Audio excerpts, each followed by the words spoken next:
Aujourd'hui, je veux parler de Meta. C'est quoi le rapport avec la UFC?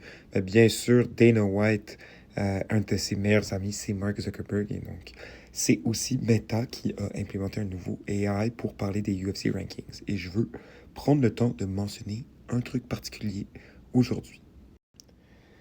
Donc, rapidement, j'ai envie de dire que je suis pas nécessairement d'accord sur l'utilisation stricte du AI. Je pense que ça fait pas tout bien dans les rankings. Déjà, un système d'algorithmie, c'est intéressant, mais il faut qu'il y ait un certain contexte. J'aime overall ce que le AI a fait pour les rankings parce que les combattants qui se battent peu ou qui se sont pas battus depuis longtemps, ils ont perdu la place dans les rankings.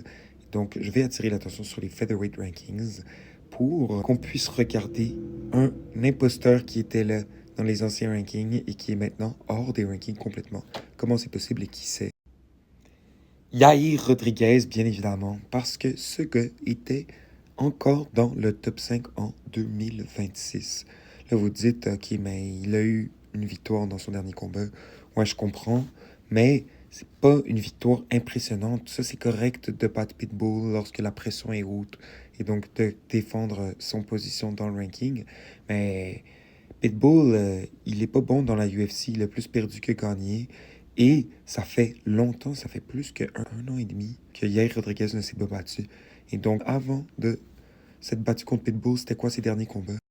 Alors, on peut remonter quand même à son combat où est-ce qu'il est devenu champion par intérim contre Josh Emmett. Il l'a soumis dans la deuxième ronde après un combat relativement peu intéressant et donc assez facile pour lui de devenir champion par intérim. Vraiment impressionnant, vous me direz, mais Josh Emmett, il a prouvé qu'il est complètement nul. Et donc, c'est pas une victoire qui a bien vieilli et donc le AI clairement prend ça en compte. Là, une fois qu'il est devenu champion, contre qui il s'est battu? Bien sûr, contre le champion, encore aujourd'hui.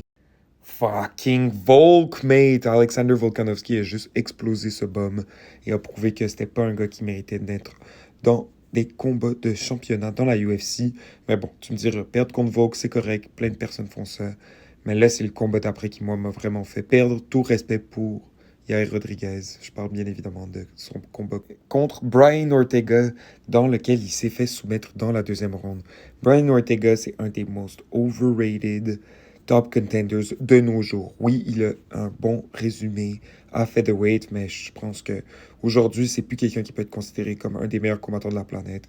Et donc, que Yair Rodriguez, dans ses deux derniers combats, son avant-dernier, c'est une défaite contre Brian Ortega, c'est complètement ridicule. Et donc, je vais aussi finir cette vidéo en montrant quelque chose de quand même intéressant. Mais regardez les scorecards pour Ortega contre Rodriguez. Euh, 10-8 rounds, une pour chaque combattant. Je pense que j'ai jamais vu ça de ma vie. Et d'ailleurs, ça me fait réaliser que c'était même une soumission à la troisième ronde. Fait qu'imaginez à quel point il faut être nul pour perdre contre Brian Ortega en 10-8 rounds alors que tu l'as toi-même dominé avec un 10-8 dans la première ronde et ensuite te fait soumettre dans la troisième.